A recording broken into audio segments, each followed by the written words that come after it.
my channel Smile with Shreya. So I am going to tell you the full strategy for class 10th ICSE students जो कि इस साल ICSE 2027 exams देने वाले हैं. मैं आपको एक रोड मैप दूंगी कि आपको अगस्त मंथ से लेकर के दिसंबर तक ऐसे किस टाइप से पढ़ना है कि आपके 95+ % बने. Okay, so myself Shreya and I studied ICSE class 10th last year.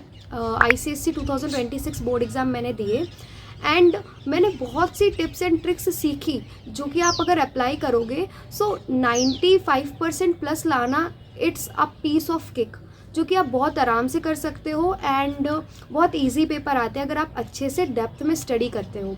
चलिए मैं आज आपको बताने वाली हूँ पूरी की पूरी स्ट्रैटेजी कि हमें क्या फॉलो करना है अगस्त मंथ से, क्योंकि अभी मिड जुलाई चल रहा है एंड कुछ ही दिन में अगस्त आ जाएगा. अगस्त से लेकर के दिसंबर तक हमें किस टाइप से स्टडी करनी है कि हम 95+% ICSE 2027 बोर्ड एग्ज़ाम में स्कोर करें.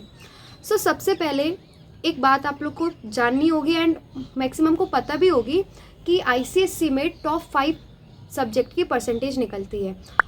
अगर आपको अभी तक पता चल गया होगा कि अगर आप साइंस में थोड़े वीक हैं तो आपको मैथ में ज़्यादा फोकस करना चाहिए सो डैट टॉप 5 सब्जेक्ट में आपका मैथ सब्जेक्ट आ जाए. ओके, एंड ऑप्शनल सब्जेक्ट में जैसे कंप्यूटर होता है तो कंप्यूटर में भी आपको पहले से बहुत अच्छे से डेप्थ में स्टडी कर लेनी है कि लास्ट टाइम में हमारे 95+ मार्क्स या फिर 100 लाना बहुत ईजी है. 100 मार्क्स लाना is a piece of cake अगर आप बहुत अच्छे से पढ़ाई करते हैं, अगर आप सारे चैप्टर्स को इन डेप्थ समझते हैं, हर एक कॉन्सेप्ट को अपने दिमाग में फीड करते हैं. रोट लर्निंग नहीं, आपको अच्छे से याद होना चाहिए, समझना चाहिए. ओके, आपको ये पहले से ही डिसाइड कर लेना है कि कौन से सब्जेक्ट आपके टॉप 5 में आने वाले हैं. अभी आपके प्री बोर्ड या फिर क्वार्टरली हाफ ईयरली भी हो ही गए होंगे आपको उससे पता चल गया होगा कि किस सब्जेक्ट में आपका कैसे स्कोर आ रहा है and how you can improve. कौन सा चैप्टर आपका वीक है, कहाँ आपको प्रॉब्लम आ रही है. सबसे पहले हम बात करते हैं मैथ की. मैथ में नियरली हमारे पास 22 या 23 चैप्टर्स हैं. मैथ में आपको क्या करना, बहुत से चैप्टर होते हैं जो बहुत इजी होते हैं तो उन चैप्टर को आपको बहुत अच्छे से कर लेना है एंड कुछ चैप्टर होते हैं जो थोड़े से कॉन्सेप्चुअल होते हैं. मैथ में आपको इसी टाइप से प्रैक्टिस करनी है ताकि आपके सारे चैप्टर पहले से क्लियर हो एंड कोई भी आपको एंड में डाउट नहीं आए.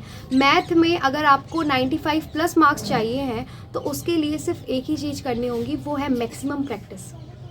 इतनी प्रैक्टिस कर लो कि कोई भी क्वेश्चन आए वो आपको डिफरेंट नहीं लगना चाहिए एंड आपसे बन जाना चाहिए. देखो, मैथ हो गया, अगर आपको मैथ अच्छी लग रही है, मैथ में ज़्यादा इंप्रूवमेंट हो पा रही है तो आप मैथ में फोकस करें. एंड साइंस में हमारे पास फिजिक्स होता है, केमिस्ट्री होता है एंड बायोलॉजी होता है. बायोलॉजी बहुत अच्छा सब्जेक्ट है, आप अगर उसको अच्छे से डेप्थ में पढ़ोगे you can score 100 marks. And physics में भी हमें कॉन्सेप्ट को ज़्यादा अच्छे से बिल्ड करना है ताकि कोई भी क्वेश्चन आए हमसे सब बन जाए. एंड केमिस्ट्री में भी आपको कॉन्सेप्ट में ध्यान देना है, नॉट रोट लर्निंग कि लास्ट मिनट में आप पढ़ रहे हैं. आपको पहले से ही सारे चैप्टर में क्वेश्चन प्रैक्टिस PYQ ज़रूर लगाने चाहिए. 10 year PYQ is must for ICSE students. मैंने भी लास्ट ईयर लगाए थे टिल 2025 एंड बहुत हेल्प करते हैं 10 year papers. And let's talk about SST में 2 सब्जेक्ट है, history and civics and geography. History and civics में नियरली 15 चैप्टर हैं, टोटल 15 चैप्टर हैं एंड ज्योग्राफी में 16 चैप्टर है. ऐसी बात नहीं, देखो ज्योग्राफी में तो टॉप 5 चैप्टर होते हैं जो कि हमें सिर्फ और सिर्फ स्ट्रक्चर क्वेश्चन के लिए करने पड़ते हैं. इस टाइप से पहली बात तो आपको ये डिसाइड करना होगा कि आपके टॉप 5 सब्जेक्ट को आपको प्रायोरिटी देनी पड़ेगी. पहले से ही आपको अपने टॉप 5 सब्जेक्ट को बहुत स्ट्रॉन्ग रखना है, खास करके कंप्यूटर को जो कि ऑप्शनल है. हिंदी को, अगर आपके पास हिंदी है, हिंदी में भी आप 100 मार्क्स आराम से ला सकते हो एंड इतने मार्क्स लाना डिफ़िकल्ट है, हम बहुत आराम से ला सकते हैं.